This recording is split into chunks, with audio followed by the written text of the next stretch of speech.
YouTube पे हो गया ना? हाँ, ये लाइट तो ऑन कर दो। एक मिनट, नहीं नहीं, जरूरत नहीं, मेरे को जरूरत नहीं है।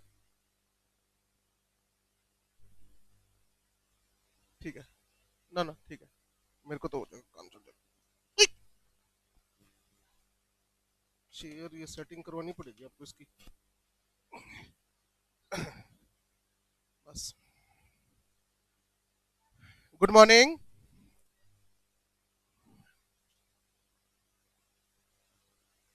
क्या पढ़ रहे थे?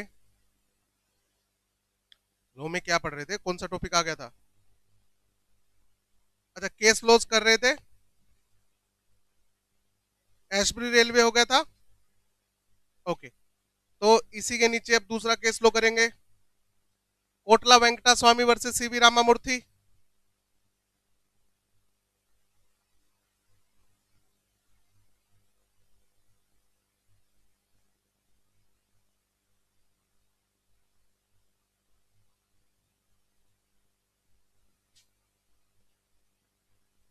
कोटला वेंकटा स्वामी वर्सेस सीवी रामामूर्ति।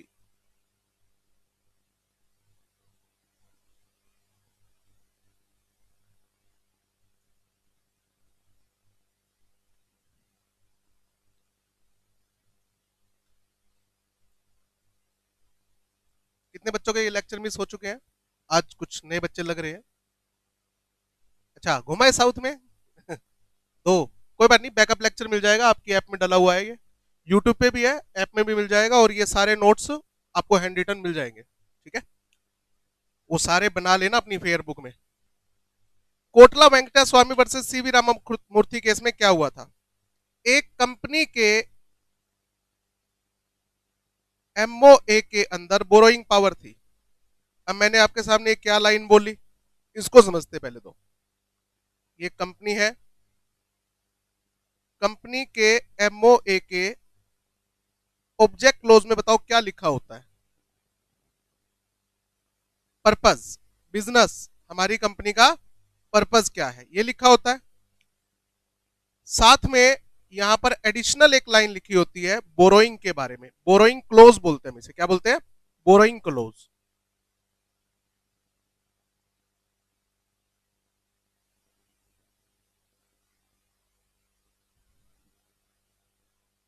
बोरोइंग करना मतलब पैसा उधार लेना। क्या कंपनी पैसा उधार ले सकती है? बताओ। सिर्फ तभी, नंबर वन, अगर वो company other than trading, sorry, अगर वो कंपनी ट्रेडिंग कंपनी है तो कंपनी पैसा उधार ले सकती है।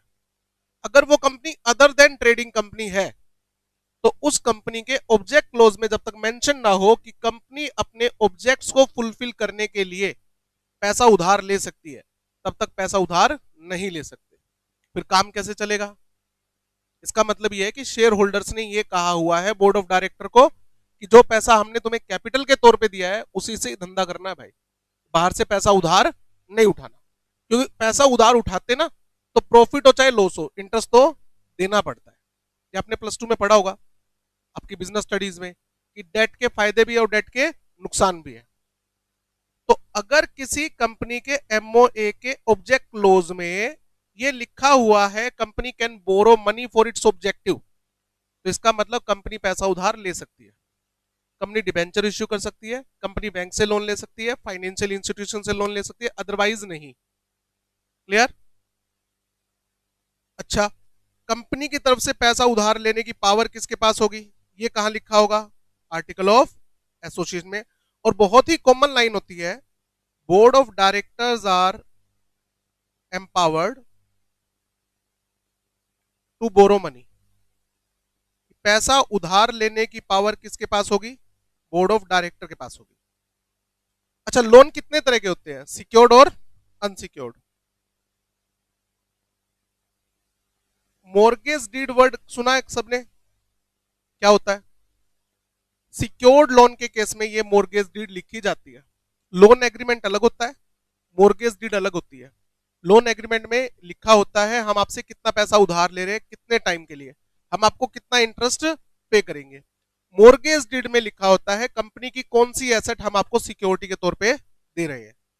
और उसमें ये बात भी लिखी होती है कि अगर हमने आपका पैसा नहीं चुकाया इतनी तारीख तक, तो आप इस एसेट को बेच के अपना पैसा रिकवर कर सकते हो। इसे क्या बोलते हैं? Mortgage deed. तो मोर्गेज डीड वर्ड कब आता है बताओ? जब सिक्योर्ड लोन हो। अच्छा, मोर्गेज डीड नहीं है तो फिर लोन कौन सा है? अनसिक्योर्ड है। दो ही बातें होंगे ना, या तो लोन सिक्योर्ड होगा या अनसिक्योर्ड होगा। ठीक बात है सर। तो mortgage deed shall be signed by two directors including MD। MD बोले तो मैनेजिंग डायरेक्टर। अच्छा, एक चीज थोड़ा समझा देता हूं कि कंपनी में जो डायरेक्टर्स होते हैं वो दो तरह के होते हैं। डायरेक्टर्स जो होते हैं वो दो तरह के होते हैं। एक ऑर्डिनरी, जिनको हम नॉन एग्जीक्यूटिव डायरेक्टर भी बोलते हैं, नॉन एग्जीक्यूटिव डायरेक्टर, और एक होते हैं एग्जीक्यूटिव डायरेक्टर।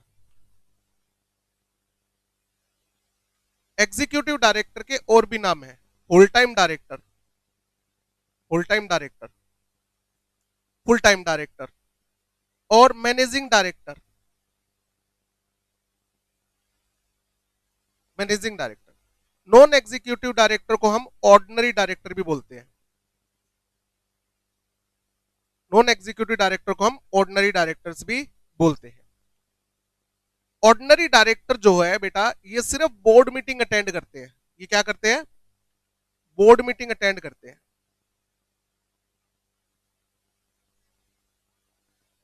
और जितनी बोर्ड मीटिंग अटेंड करेंगे उसके हिसाब से इनको क्या मिलती है? फीस मिलती है। इसको हम सिटिंग फीस बोलते हैं। इसको हम क्या बोलते हैं? Sitting fees. एक साल में 4 बोर्ड मीटिंग होनी कंपलसरी होती है कंपनी में, मिनिमम है 4। तो जितनी बोर्ड मीटिंग में डायरेक्टर आएगा उसके हिसाब से उसको फीस मिलेगी। मैं एक एग्जांपल देता हूं, एक बोर्ड मीटिंग अटेंड करने की 20,000 रुपीज फीस। कंपनी ने कहा कि हम अपने डायरेक्टर को सिटिंग फीस कितनी देंगे? 20,000 पर मीटिंग। तो जितनी बोर्ड मीटिंग में डायरेक्टर आएगा उसके हिसाब से उसको क्या मिलेगा? रेम्युनरेशन मिलेगा। एमडी जो होता है ये कंपनी में डेली आता है, एक इंप्लॉई की तरह। डेली का मतलब सैटरडे संडे नहीं, डेली का मतलब जो रूटीन में बाकी सब इंप्लॉई आते हैं वैसे ही आता है। तो ये रूटीन में आता है, ये सिर्फ बोर्ड मीटिंग अटेंड करने नहीं आता, ये रूटीन में आता है बेटा। तो मुझे बताओ सैलरी किसको मिलती होगी? एमडी को मिलती है salary. There is a difference between salary and remuneration.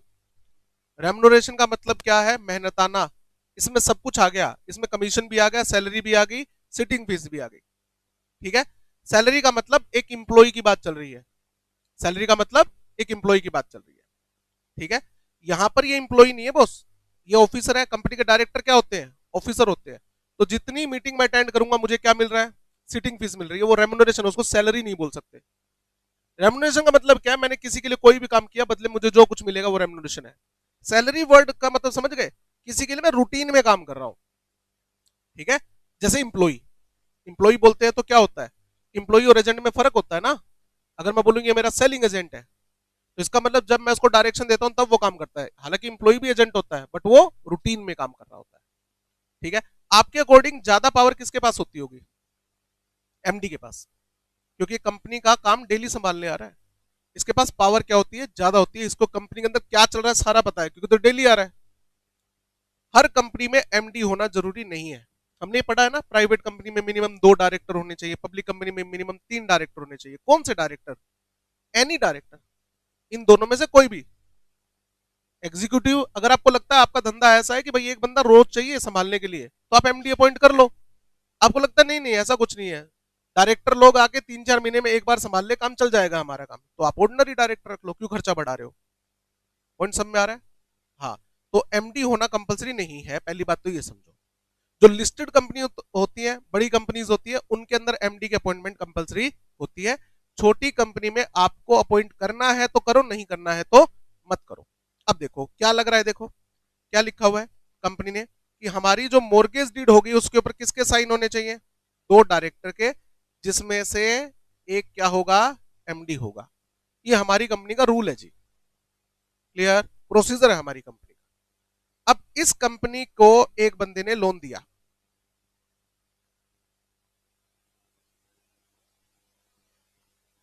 ये कंपनी के डायरेक्टर जो है ये एक पर्सन के पास गए, मनी लेंडर के पास, और उन्होंने कहा सर हमें लोन चाहिए।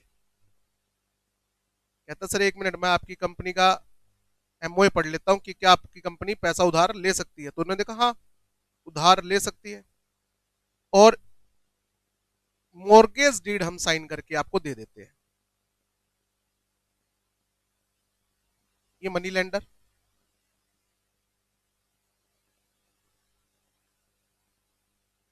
चंपकलाल,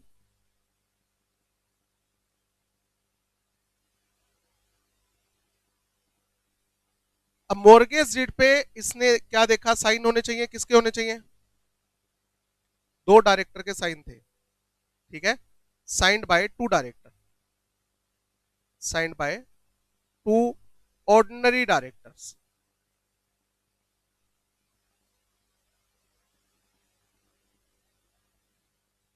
एमडी के यहां पर साइन थे ही नहीं। बताओ मनी लेंडर को क्या करना चाहिए, क्या ये मॉर्गेज डीड एक्सेप्ट करनी चाहिए, नहीं करनी चाहिए। मनी लेंडर ने ये डीड एक्सेप्ट कर रखी थी। थोड़े टाइम बाद कंपनी वाइंडिंग अप में चली गई। अब वाइंडिंग अप पे जब जाते हैं तो बताओ कौन आता है कंपनी का हिसाब किताब करने के लिए, ऑफिशियल लिक्विडेटर। कौन आता है, ऑफिशियल लिक्विडेटर। जब आप कंपनी के वाइंडिंग अप के लिए अप्लाई करते हो ना, तो एनसीएलटी एक लिक्विडेटर अपॉइंट करती है कि आपकी कंपनी की एसेट बेचने और आपके क्रेडिटर्स का हिसाब किताब करने के लिए जो बंदा आएगा वो हम भेजेंगे, ताकि फेयर फेयर हो ये काम। पता लगा आप किसी का पैसा खा गए, हो सकता है ना, तो ये ऑफिशियल लिक्विडेटर आता है, official liquidator in case of winding up of company. अब बताओ किसी क्रेडिटर को अगर पैसा मांगना है तो किससे मांगेगा, डायरेक्टर से मांगेगा या लिक्विडेटर से। हाँ, तो मनी लेंडर जितने भी है ना जो क्रेडिटर है, उनको 2 चीजें प्रूव करनी पड़ती है मनी लेंडर को जाके। सबसे पहली बात, मुझे कंपनी से पैसा लेना है, वो कैसे पता लग जाएगा, लोन एग्रीमेंट से। कहिए जरा सर लोन एग्रीमेंट, मैंने बताया ना लोन एग्रीमेंट अलग होता है और मॉर्गेज डीड अलग होती है। लिक्विडेटर कहता है हाँ ठीक है आपने कंपनी को 50 लाख रुपए दे रखी है। अब है ना 2 लाइनें लगी होती है, एक होता है सिक्योर्ड क्रेडिटर की लाइन, एक होती है अनसिक्योर्ड क्रेडिटर की लाइन। कहता आप एक काम करो अनसिक्योर्ड क्रेडिटर की लाइन में जाके खड़े हो जाओ। पहले एसेट बेच के पैसा किसको दिया जाएगा, सिक्योर्ड क्रेडिटर को। कुछ बच गया फिर तुम्हारा नंबर आएगा। कहते 1 मिनट मैं उस लाइन में क्यों खड़ा हूं भाई, कहता मैं तो सिक्योर्ड वाली लाइन में खड़ा हूँ। कहता क्यों, मैं सिक्योर्ड हूं। कहता मोर्गेज डेट दिखाओ ना फिर, अगर आप सिक्योर्ड क्रेडिटर हो तो मोर्गेज डीड दिखाओ। इसने दिखा दी मोर्गेज डीड, कहते ये देखो ये रही मोर्गेज डीड। ऑफिशियल लिक्विडेटर ने इसको चेक किया और इसने कहा कि ये डीड तो इनवैलिड है। ये क्या है, इनवैलिड है।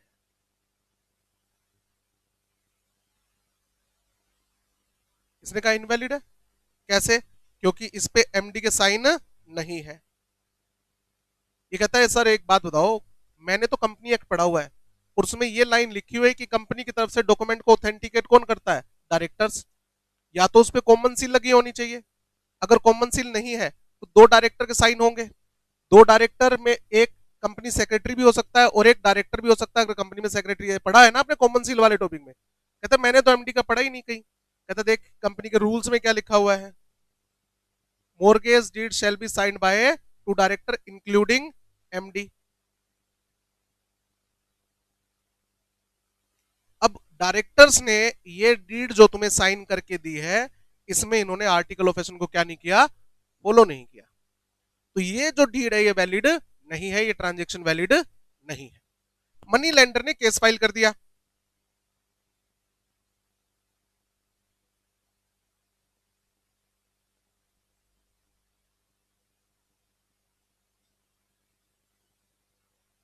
इसने कहा मुझे सिक्योर्ड क्रेडिटर की तरह ट्रीट किया जाए। केस फाइल हो गया, कोर्ट में गया। कोर्ट में कौन, जिल्ले इलाही, इंसाफ अब हम करेंगे।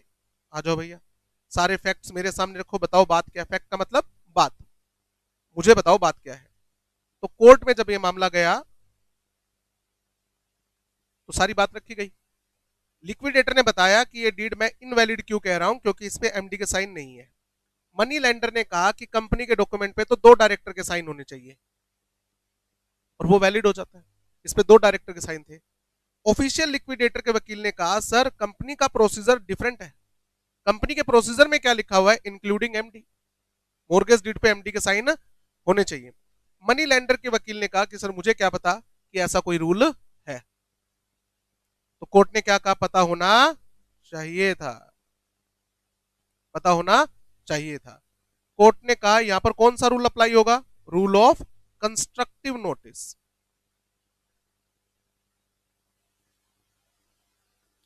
आपको इसकी नॉलेज होनी चाहिए थी।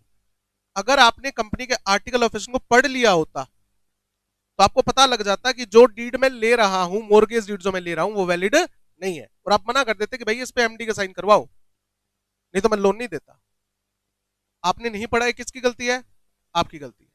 तो कोर्ट ने कहा yes official liquidator is right, this mortgage deed is invalid. आपको कैसे ट्रीट किया जाएगा, अनसिक्योर्ड क्रेडिटर की तरह ट्रीट किया जाएगा। हम ये नहीं कह रहे पैसा नहीं मिलेगा, क्योंकि लोन एग्रीमेंट तो है ही इसके पास, बट आपको कैसे ट्रीट किया जाएगा, अनसिक्योर्ड क्रेडिटर की तरह। कंस्ट्रक्टिव नोटिस किसके फेवर में जाता है, कंपनी के फेवर में गया, ये कंपनी के फेवर में। किसके अगेंस्ट होता है, आउटसाइडर के अगेंस्ट। पता होना चाहिए था। पॉइंट क्लियर, लिख लो आराम से।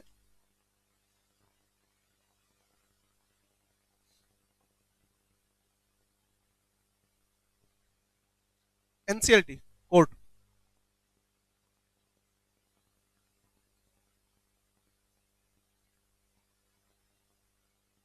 हो गया बेटा। अगला केस है Royal British Bank versus Turquand. Royal British Bank versus टर्कवेंट।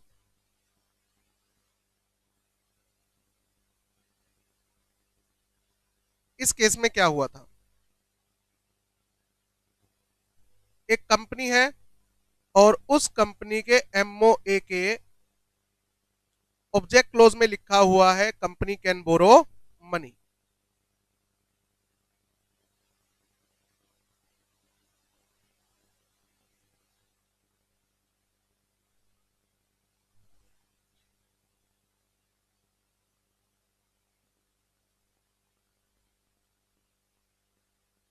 Company के एमओए के ऑब्जेक्ट क्लोज में लिखा हुआ है कंपनी कैन बोरो मनी, ठीक है। आर्टिकल ऑफ एसोसिएशन में लिखा हुआ है board of directors are empowered to borrow money with the prior approval, with the prior approval.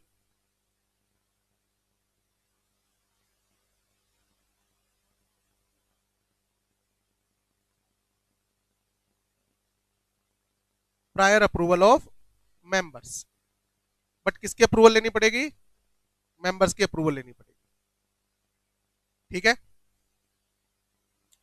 Company के बोर्ड ऑफ डायरेक्टर्स ने रॉयल ब्रिटिश बैंक को अप्रोच किया,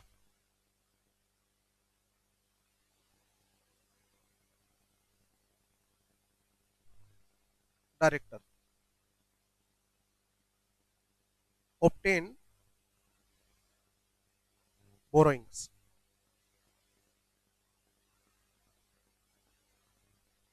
ऑफ रुपीज, सपोज करो कुछ भी लिख देते हैं, 10 लाख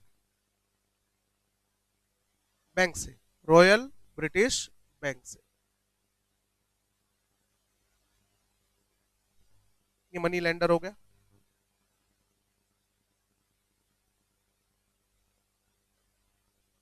ओके, रिजोल्यूशन पास करवाना चाहिए था पहले, इन्होंने कोई रिजोल्यूशन पास नहीं करवाया हुआ, विदाउट एनी अप्रूवल, यानी कि रिजोल्यूशन।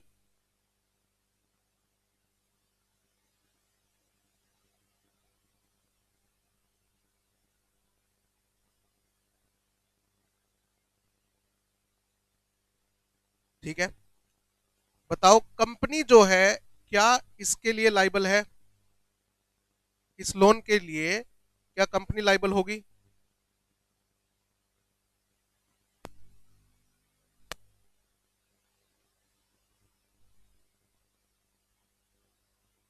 अब इसने कंपनी को कहा कि लाओ भैया मेरा पैसा दो विद इंटरेस्ट। कंपनी कहती कौन सा पैसा? कहता आपके डायरेक्टर आए थे लोन लेने के लिए। कहता भैया हमसे तो कोई अप्रूवल नहीं ली गई। ठीक है, कहता सर मुझे क्या पता अप्रूवल ली गई या नहीं ली गई। कहता है सर आपने हमारा एमओए और एओए नहीं पढ़ा? कहता बिल्कुल पढ़ा है, बड़ा ध्यान से पढ़ा है, पहला ही काम ये मैंने किया। आपका एमओए पढ़ा है, पहले ये तो देख लूं कंपनी पैसा उधार ले सकती है या नहीं ले सकती। बिल्कुल लिखा हुआ था कि आपकी कंपनी पैसा उधार ले सकती है। फिर मैंने ये देखा कि पावर किसके पास है पैसा उधार लेने की? बोर्ड ऑफ डायरेक्टर के पास पावर है, विद अप्रूवल ऑफ मेंबर्स। कहता आपने ये नहीं देखा विद अप्रूवल ऑफ मेंबर? का बिल्कुल देखा था। अब बताओ कंपनी का ऑफिसर चल के मेरे पास आ रहा है, तो मैं क्या मान के चलूंगा? जो इंटरनल मैनेजमेंट का पॉइंट है, इंटरनली अगर कोई अप्रूवल वगैरह लेनी है तो वो अप्रूवल लेने के बाद आया होगा। मैंने ये देख लिया रूल ये कहता है। अब वो रूल फॉलो हुआ या नहीं हुआ ये आउटसाइडर को कैसे पता लगेगा? अप्रूवल किसको लेनी थी? डायरेक्टर्स को। अप्रूवल किसको देनी थी? मेंबर्स को। जनरल मीटिंग में ना, तो जनरल मीटिंग में डायरेक्टर और शेयर होल्डर बैठे होंगे, मैं कहां से आऊंगा? मुझे ये कैसे पता लगेगा कि रूल फॉलो हुआ है? ये तो पता लग गया एमओए और एओए पढ़ के कि रूल क्या कहता है। ऐसा रूल है, आपकी कंपनी में ऐसा रूल है, बट वो रूल फॉलो हुआ है नहीं हुआ ये कैसे पता लगेगा? ठीक बात है ना? तो आउटसाइडर क्या कहता है, मैं यहां पर क्या लेके चलूंगा? एक प्रिजम्पशन लेके चलूंगा कि कंपनी के ऑफिसर ने अप्रूवल ली होगी और उसके बाद ही वो मेरे पास आए होंगे। अगर उन्होंने अप्रूवल नहीं ली है तो गलती किसकी है? बोर्ड ऑफ डायरेक्टर की है। आप जानो और आपके डायरेक्टर जाने। तो यहां पर आप बताओ रॉयल ब्रिटिश बैंक जो है क्या इसको लाइबल कर सकता है? Yes sir. लाओ मेरा पैसा दो। ठीक है, बैंक ने केस कर दिया था, सॉरी इस बैंक ने केस कर दिया था कंपनी के डायरेक्टर पे कि भैया पैसे दो हमारे। तो बैंक को कंपनी को पैसा चुकाना पड़ा था। क्लियर? अब बात आती है ये कि कंपनी क्या करे। कंपनी का तो नुकसान हो गया। किस चीज का? इंटरेस्ट का। तुमने लोन धक्के से लिया। अब ये किसको बुलाएंगे? शेयर होल्डर, डायरेक्टर्स को। कि जब हमारा प्रोसीजर ये कहता है कि आपको अगर कोई भी बोरोइंग करनी है तो पहले आपको किसकी अप्रूवल लेनी है? मेंबर्स की। आपने बिना हमारी अप्रूवल के लिए ये लोन लिया कैसे? तो अगर डायरेक्टर के पास कोई जस्टिफिकेशन है, अगर डायरेक्टर के पास कोई जस्टिफिकेशन है, फॉर एग्जांपल डायरेक्टर ने कहा कि मशीनें जो हैं वो खराब हो गई थी सर और इनकी रिपेयरिंग के लिए इमीडिएटली फंड चाहिए था। अगर हम आपकी अप्रूवल की वेट करते तो जनरल मीटिंग बुलाने के लिए 21 दिन का पहले क्या देना पड़ता है? नोटिस देना पड़ता है। ठीक है, लगभग महीने का काम हो जाता। एक महीने तक वो मशीनें खराब रहती। अब लेबर सैलरी लेगा या नहीं लेगा? लेबर तो सैलरी लेगा, मशीन चले चाहे ना चले। कंपनी का करोड़ों का नुकसान था सर अगर हम एक महीने की वेट करते तो। इसलिए हमने अप्रूवल नहीं ली। तो बताओ डायरेक्टर ने क्या दे दिया? जस्टिफाइड रीजन दे दिया कि बिल्कुल सर प्रोसीजर है बट ये प्रोसीजर मैंने फॉलो क्यों नहीं किया, उसका रीजन दे दिया। तो बताओ कंपनी क्या कर सकती है? कंपनी इसको रेटिफाई कर सकती है, माफ कर सकती है। कहता भाई तूने सही किया, अगर तू प्रोसीजर फॉलो करने के चक्कर में पड़ता तो हमारा नुकसान क्या हो जाता? ज्यादा। बट डायरेक्टर्स ने अगर कोई जस्टिफाइड रीजन नहीं दिया तो कंपनी का जो नुकसान हुआ है कंपनी किससे रिकवर करेगी? हाँ, कंपनी में रेटिफाई सच ट्रांजेक्शंस। कंपनी चाहे तो इस ट्रांजेक्शन को रेटिफाई कर सकती है। अगर डायरेक्टर ने जस्टिफाइड रीजन दे दिया तो क्या करेंगे? रेटिफाई करेंगे, अदरवाइज नहीं करेंगे। कितने बच्चों को याद है एजेंट बाय इमरजेंसी? एक टॉपिक आता था आपके फाउंडेशन में, क्या होता था उसमें? एजेंट क्या काम कर सकता है? जो काम उसको दिया गया है वही करना है, उससे बाहर नहीं जाना। But in case of emergency any activity to protect his principal from the loss. ये वही तो है बेटा। अब बताओ इसको क्या डायरेक्शन दे रखी थी प्रिंसिपल ने? प्रिंसिपल बोले तो कंपनी। क्या डायरेक्शन थी? कोई भी बोरोइंग करो तो भैया पहले मुझसे पूछ के। अब बताओ डायरेक्टर ने क्या कह दिया? कहते सर मशीनें खराब थी, अगर मैं ये काम नहीं करता आपको क्या हो जाता? नुकसान हो जाता, मोटा नुकसान हो जाता। तो यहां पर डायरेक्ट ने प्रूडेंटली एक्ट किया है, किस लिए? To protect the company from the loss. तो ये ट्रांजेक्शन क्या हो जाएंगी? वैलिड हो जाएंगे बेटा। पॉइंट सब में आ गया? तो ये सारे पॉइंट वही है जो आपने फाउंडेशन में पढ़े हैं। ठीक है, आगे चलें। तो रॉयल ब्रिटिश बैंक वर्सेस टर्कैंड में क्या हुआ? इंडोर मैनेजमेंट का बेनिफिट मिल गया।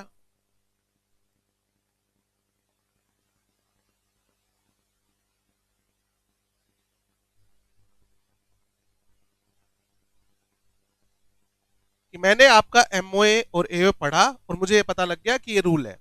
अब कंपनी का ऑफिसर अगर चल के मेरे पास आ रहा है तो मैं ये मान के चलूंगा कि रूल फॉलो करने के बाद ही वो मेरे पास आया होगा। और अगर उसने रूल फॉलो नहीं किया तो भैया आपका डायरेक्टर आप जानो और आपकी कंपनी जाने, मुझे मेरा पैसा पूरा दे दो। समझ में आया? अब उस डायग्राम पे वापस आते हैं,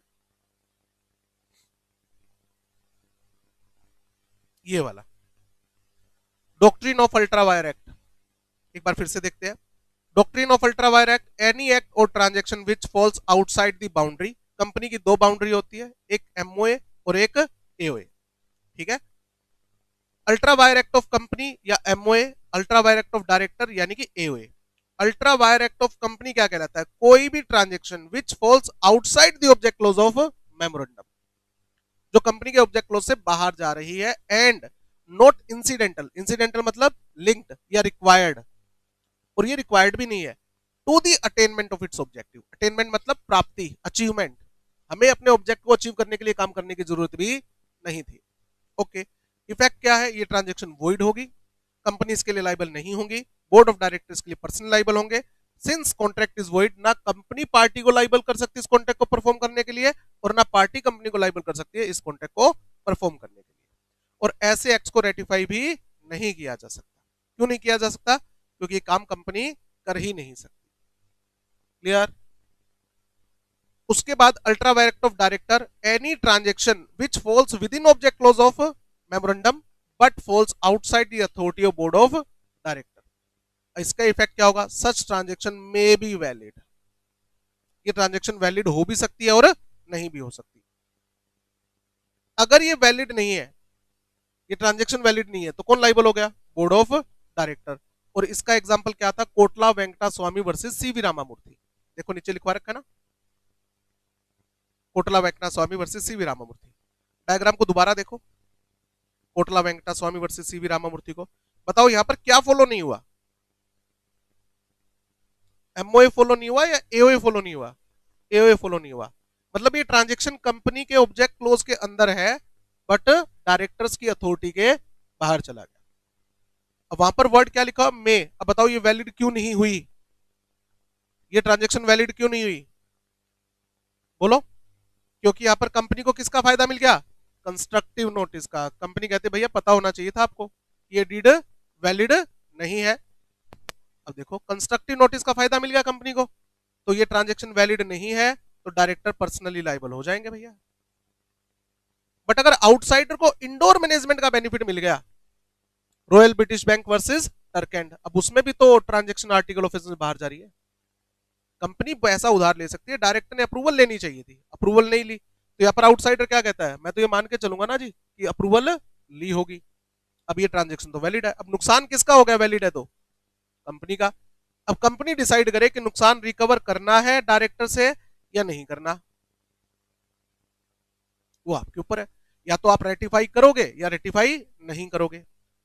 कुछ बच्चों के माइंड में क्वेश्चन आता है कि सर यहां पर तो लिखा हुआ है रेटिफाई नहीं कर सकते, और यहां पर लिखा हुआ है रेटिफाई किया जा सकता है, ऐसा क्यों? ऐसा क्यों? फाउंडेशन में आपका एक क्वेश्चन आता था एमओए और एओए के बीच में डिफरेंस, और उस डिफरेंस में एक चीज लिखी होती थी कि एमओए को रेट्रोस्पेक्टिव इफेक्ट के साथ क्या नहीं किया जा सकता? चेंज नहीं किया जा सकता। बट आर्टिकल्स को क्या किया जा सकता है? रेट्रोस्पेक्टिव इफेक्ट के साथ चेंज किया जा सकता है, इसे ही बोलते हैं रेटिफिकेशन करना। रूल किसने बनाया है? कंपनी ने। कंपनी कहती है हम रूल चेंज कर देते हैं। अब देखो इसमें क्या रूल चेंज हुआ? जैसे ही डायरेक्टर ने कहा कि मैंने आपकी कंपनी को लॉस से प्रोटेक्ट करने के लिए ये लोन इमरजेंसी में लिया, इसलिए मैंने आपकी अप्रूवल नहीं ली, डायरेक्टर ने सॉरी शेयर होल्डर को बात समझ में आ गई, शेयर होल्डर ने कहा एक काम करो एसआर पास करो, प्रायर वर्ड हटा दो रूल से। अब देखो अगर यहां पर प्रायर वर्ड ना हो तो क्या बना? बोर्ड ऑफ डायरेक्टर को क्या लेनी है? अप्रूवल लेनी है।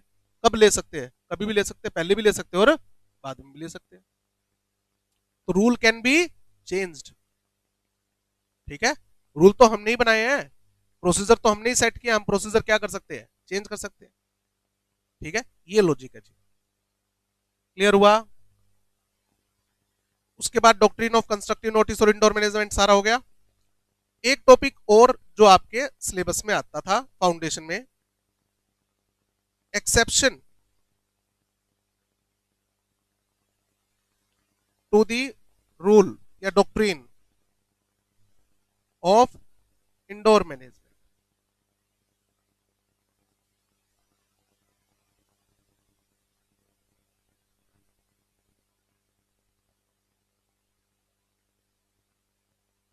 सबसे पहले what is the rule of indoor management? Sir ये रूल कहता है an innocent outsider need not to make inquiries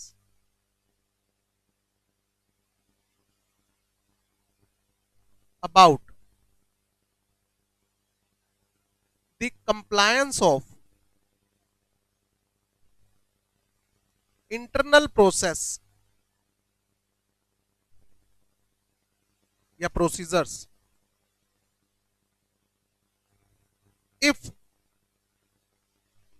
if all circumstances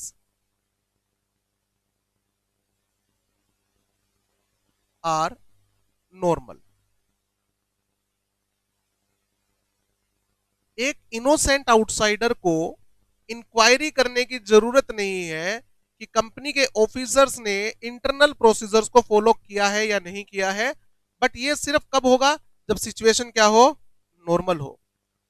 दो वर्ड पे फोकस करेंगे, इनोसेंट आउटसाइडर और सर्क्यूमस्टांसिस यानी कि सिचुएशन आर नॉर्मल। ये एक्सेप्शन सारी की सारी इसी से रिलेटेड है, ठीक है। अब आते हैं इसकी एक्सेप्शंस पे। एक्सेप्शंस क्या है इसकी? सबसे पहली exception, knowledge of irregularity.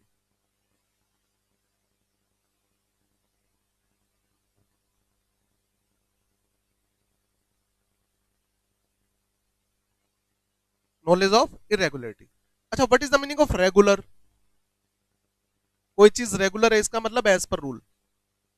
What is the meaning of irregular? जो रूल्स के अकॉर्डिंग नहीं है, ठीक है ना। ओके, समझिए इस केस को कैसे करेंगे। एक लाइन की जगह छोड़ के फिर करेंगे। पहले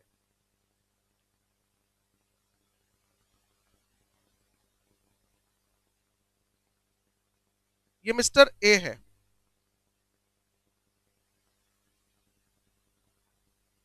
gave loan of rupees 10 lakh to company।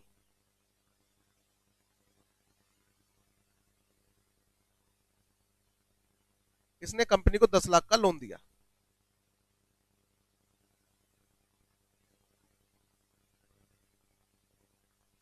इस कंपनी के एमओए के ऑब्जेक्ट क्लोज में बोरोइंग पावर है,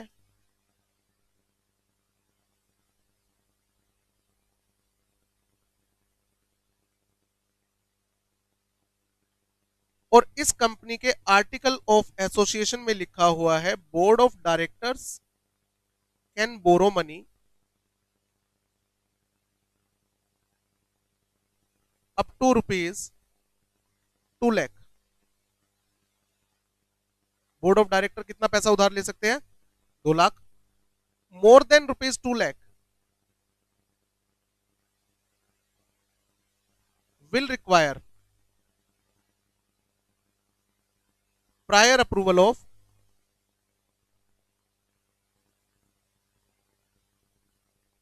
members।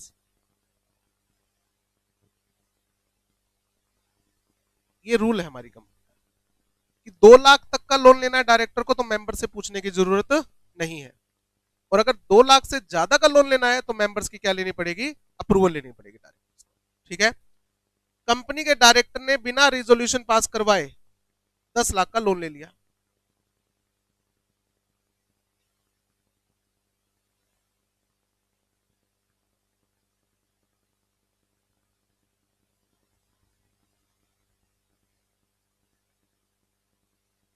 कितना लोन ले लिया?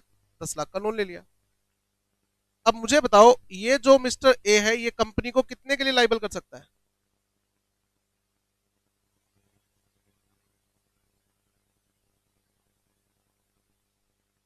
बोलो। पूरे 10 लाख के लिए। क्यों? क्योंकि मैं लोन देते हुए क्या देखूंगा? सबसे पहले देखूंगा क्या कंपनी के पास बोरिंग पावर है। बिल्कुल है।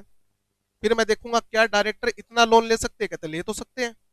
किसके अप्रूवल के साथ? मेंबर्स के अप्रूवल के साथ। तो मैं क्या मान के चलूंगा कि कंपनी के ऑफिसर अगर मुझसे लोन लेने आ रहे हैं तो ये अप्रूवल लेने के बाद ही आ रहे हैं। रूल किसको फॉलो करना है?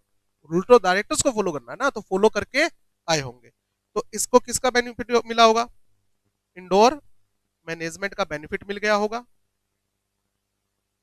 ओके। और ये कंपनी को कितने के लिए लाइबल करेगा? पूरे 10 लाख के लिए। Make the company liable for ₹10 lakh. कोई दिक्कत तो नहीं? अब बताओ, क्या इस बात से कोई फर्क पड़ेगा अगर मैं कह दूं ये कंपनी का डायरेक्टर ही है? मिस्टर ए जो है ये कंपनी का डायरेक्टर है। कंपनी के डायरेक्टर ने कंपनी को क्या दे दिया? लोन दे दिया। क्या फर्क पड़ेगा भाई? आपको तो पता ही होगा कि रिजोल्यूशन पास हुआ है या नहीं हुआ। कहते सर मुझे पता था, फिर इसमें क्या हो गया? भाई देखो दोबारा से, इंडोर मैनेजमेंट किसके लिए है? इनोसेंट आउटसाइडर के लिए। अगर आपको इरेगुलरिटी की नॉलेज है तो आप इनोसेंट कहां हुए? कुछ समझ में आ रहा है? इनोसेंट का मतलब क्या है? जिसको नहीं पता। आपको तो पता है, नॉलेज ऑफ इरेगुलरिटी। अब ये डायरेक्टर ये कह के बचना चाहता है कि सर एक्चुअली हमारी कंपनी में 5 डायरेक्टर है। अच्छा, और मैं 4 महीने से बाहर था। अच्छा, मेरे पास तो बाकी डायरेक्टर का फोन आया कि कंपनी को अर्जेंटली 10 लाख रुपए की जरूरत है और हमने रिजोल्यूशन पास करवा लिया है, और मैंने 10 लाख का लोन ले लिया। अब बताओ, मैं उस मीटिंग में नहीं था। हर बोर्ड मीटिंग में सारे डायरेक्टर आए ऐसा जरूरी नहीं होता। मैं एब्सेंट था जी उस मीटिंग में। अब तो मुझे नॉलेज ही नहीं थी कि रेजोल्यूशन पास हुआ है या नहीं हुआ। या फिर नॉलेज होनी चाहिए थी, क्योंकि हर मीटिंग के बाद क्या बनती है? मिनट बनती है। हर मीटिंग के बाद क्या बनती है? मिनट बनती है, समरी बनती है। It is not public document. It can not be accessible by any outsider. But आप तो डायरेक्टर हो कंपनी के, आप तो ये देख सकते थे कि रिजोल्यूशन पास हुआ है या नहीं हुआ। तो आपको ये देखना चाहिए था। नॉलेज दो तरह की होती है बेटा, एक एक्चुअल और एक डीम्ड कंस्ट्रक्टिव। या तो आपको एक्चुअल में इसकी नॉलेज थी, या आपको नॉलेज होनी चाहिए थी। आप तो कंपनी के डायरेक्टर हो भाई, तो ये एक्सक्यूज लेके बच नहीं सकते कि भाई मुझे पता नहीं था। पता होना चाहिए था। तो बताओ, डायरेक्टर है, क्या इसे अब इंडोर मैनेजमेंट का बेनिफिट मिलेगा? बिल्कुल नहीं मिलेगा, क्योंकि आपको तो नॉलेज होगी। कहता नहीं थी तो होनी चाहिए थी। अब बताओ, कंपनी से कितने रुपए रिकवर कर सकता है? सिर्फ 2 लाख। सर 2 लाख क्यों? क्योंकि 2 लाख के लिए अप्रूवल लेने की जरूरत नहीं है। इस 10 लाख के लोन में कितना लोन सही है? 2 लाख का सही है, क्योंकि बिना मेंबर के अप्रूवल के 2 लाख का लोन लिया जा सकता है। कितना लोन गलत दे दिया आपने? 8 लाख। 8 लाख किससे रिकवर करो? बाकी डायरेक्टर से, फ्रॉम अदर डायरेक्टर्स। कंपनी तो नहीं देगी जी।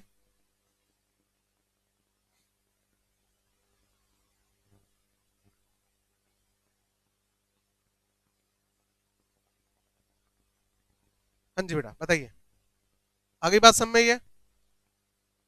सेकंड पॉइंट क्या है? नेग्लिजेंस या डाउटफुल ट्रांजेक्शन। ये नोट हो गया?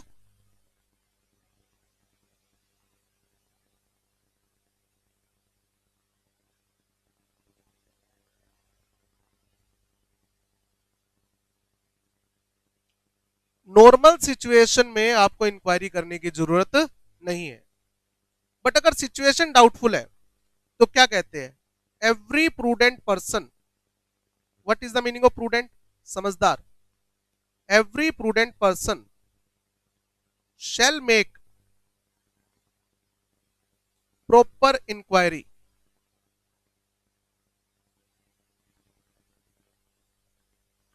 before entering into transaction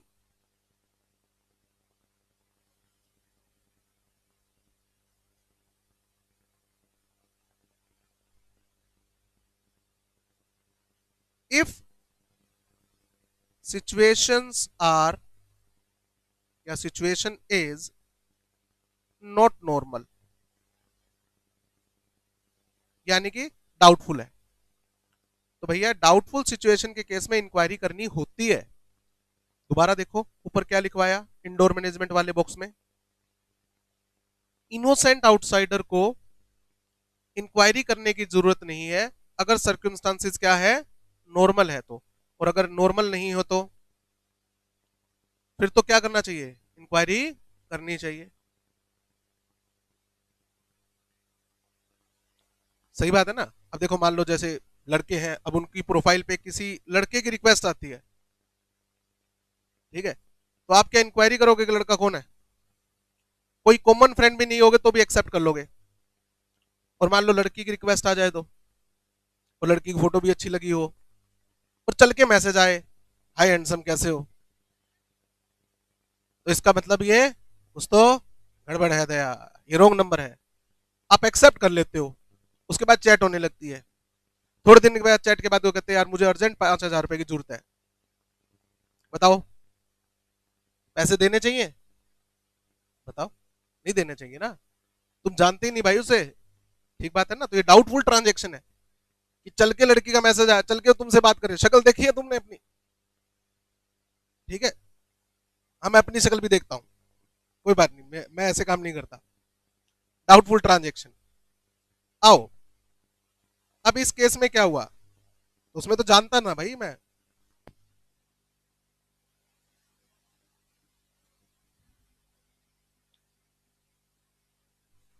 ये मिस्टर आनंदलाल बिहारी, मिस्टर ए, इसको कंपनी के अकाउंटेंट ने बिल्डिंग बेच दी,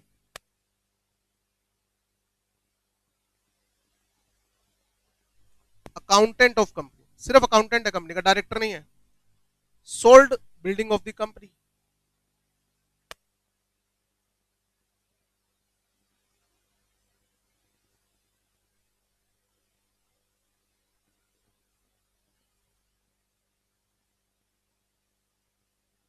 below market price, market price से भी कम में बेच दी, और कम में कितनी, 50% में बेच दी, ठीक है, यानी कि लगभग 50%।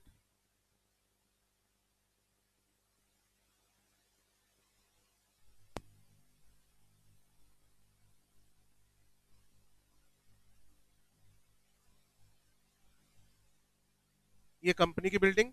अब बताओ कंपनी की तरफ से प्रॉपर्टीज खरीदने की और बेचने की पावर किसके पास होती है, डायरेक्टर्स के पास, क्योंकि अमाउंट ज्यादा होती है ना, तो डायरेक्टर डिसाइड करेंगे करना क्या है।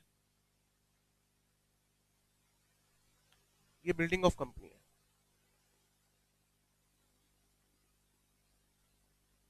अब डायरेक्टर जो काम खुद कर सकते हैं, डायरेक्टर ये काम किसी और से भी तो करवा सकते हैं, ये कंपनी के बोर्ड ऑफ डायरेक्टर्स।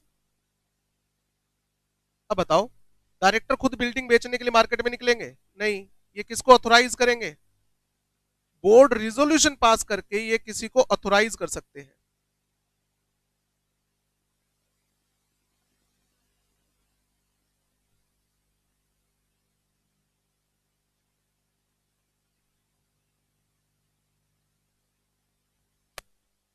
बट ऐसा कुछ हुआ नहीं था, समझिए।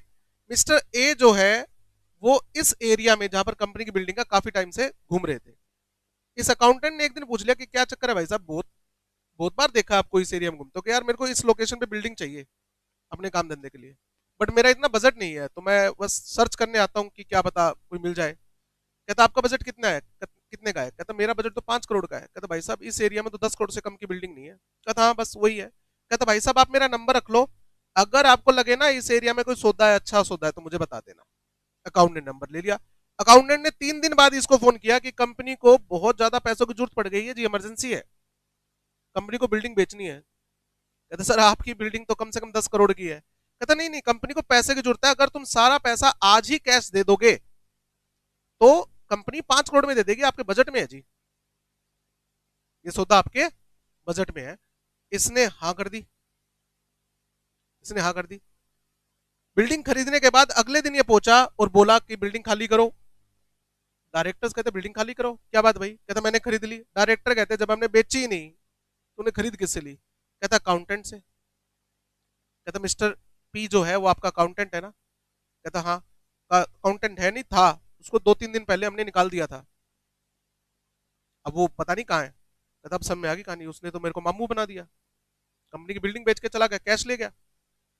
कंपनी के डायरेक्टर कहते फिर एक काम करो, आप इसके खिलाफ केस करो। कहता नहीं सर, ये केस केस तो आप खेलो, ये ट्रांजेक्शन तो वैलिड है।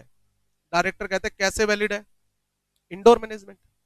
मुझे तो ये लगा कि आपने बोर्ड रिजोल्यूशन पास करके उसे क्या कर रखा है, ऑथोराइज किया हुआ है, और ये बंदा अगर चल के मेरे पास आ रहा है तो अप्रूवल लेके आया होगा, तो मैं तो ट्रांजेक्शन क्या मानूंगा, वैलिड मानूंगा। डायरेक्टर कहते हैं सर एक मिनट, सबसे पहली बात बताओ, अगर हम प्रॉपर्टी बेचने के लिए ऑथोराइज करेंगे किसी को, तो एक अकाउंटेंट को क्यों ऑथोराइज करेंगे? किसी प्रॉपर्टी डीलर को ऑथोराइज करेंगे? या तो डायरेक्टर खुद बेचेगा, या अगर मैं किसी को ऑथोराइज करूंगा भी तो एक ऐसे बंदे को ऑथोराइज करूंगा ना जिसका काम धंधा हो बिल्डिंग खरीदने और बेचने का, क्योंकि सही रेट तो वो दिलवा सकता है। मैं कंपनी के अकाउंटेंट को क्यों ऑथोराइज करूंगा ये ट्रांजेक्शन करने के लिए? पहला पॉइंट। कहता क्या आपको डाउट नहीं हुआ कि अकाउंटेंट बिल्डिंग कैसे बेच सकता है? कहता हुआ था, बट इंडोर मैनेजमेंट। कहता दूसरी बात, जब हमारी कंपनी की बिल्डिंग प्राइम लोकेशन पे है और मार्केट वैल्यू उसकी 10 करोड़ है, अगर हमें पैसों की जरूरत भी है तो हम उसको 10 करोड़ को 9 करोड़ में 8 करोड़ में बेच देंगे।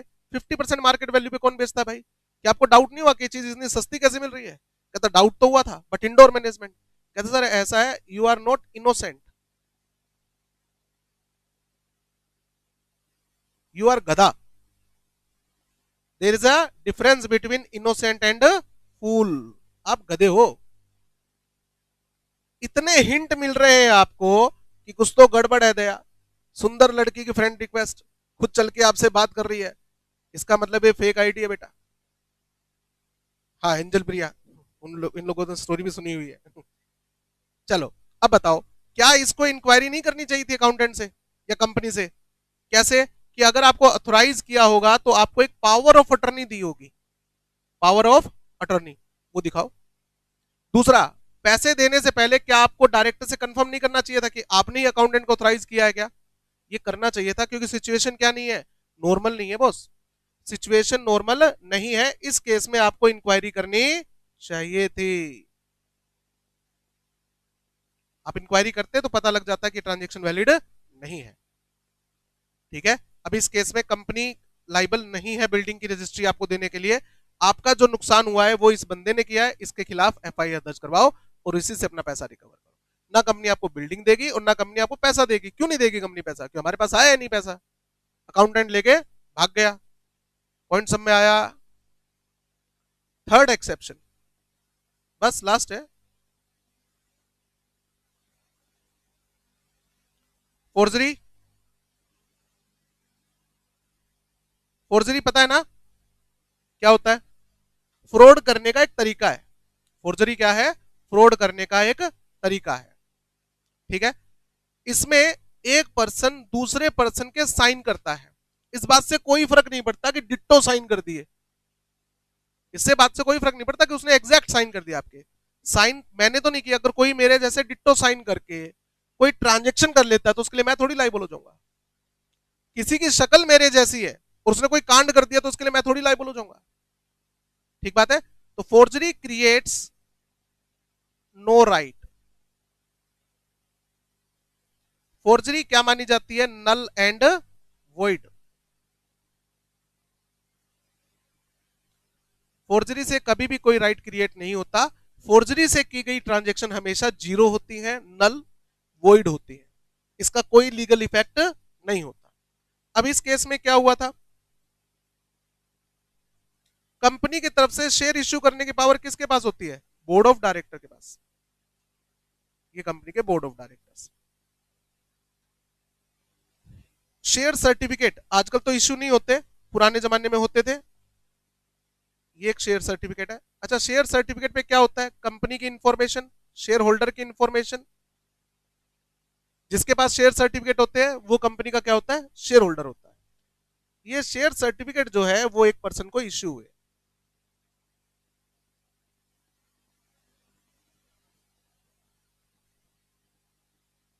ठीक है, ये शेयर होल्डर। और शेयर सर्टिफिकेट पे किसके साइन होंगे?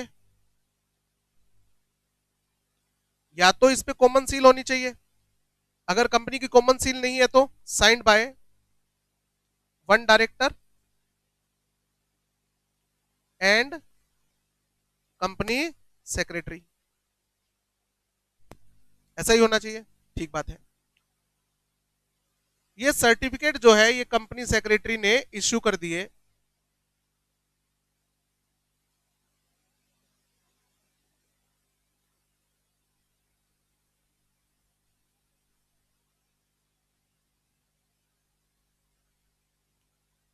कंपनी सेक्रेटरी ने अपने साइन तो कर दिए, बट डायरेक्टर के साइन इसने क्या कर दिया?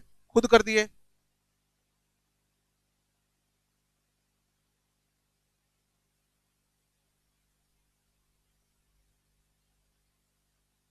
अब बताओ, क्या इस शेयर होल्डर को, आउटसाइडर को पता लग सकता है कि ये साइन ओरिजिनल है या फेक है? मुझे तो नहीं पता चल सकता।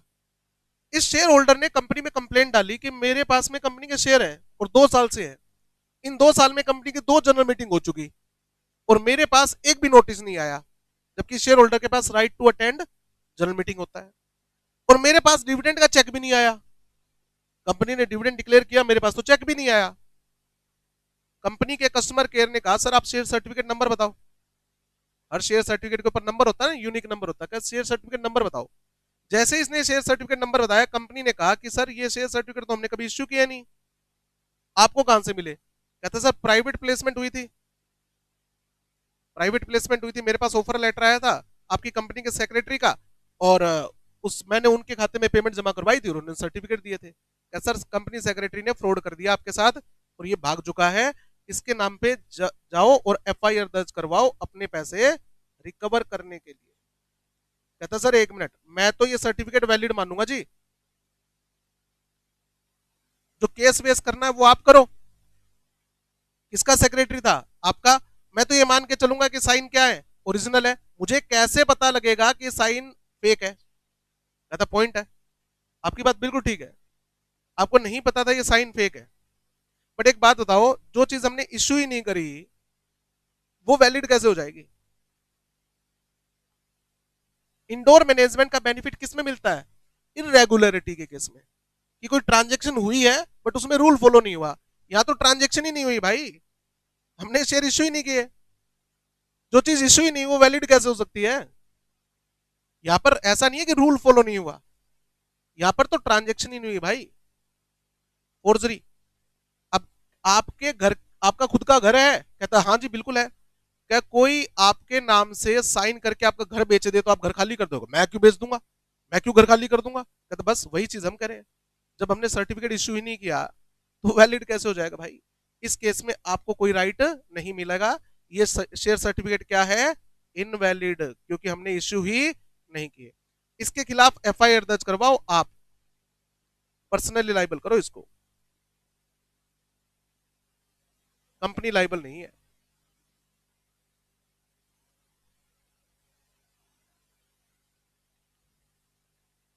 ये फोर्जरी का केस है।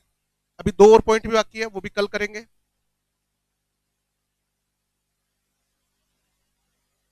ये नोट हो गया। ये आपको ब्रॉडकास्ट चैनल में डलवा दूंगा मैं आज नोट्स, ठीक है? और अगर किसी को ना मिले तो मेरे को व्हाट्सअप भी कर सकते हो, मैं उनको नोट्स दे दूंगा, ठीक है?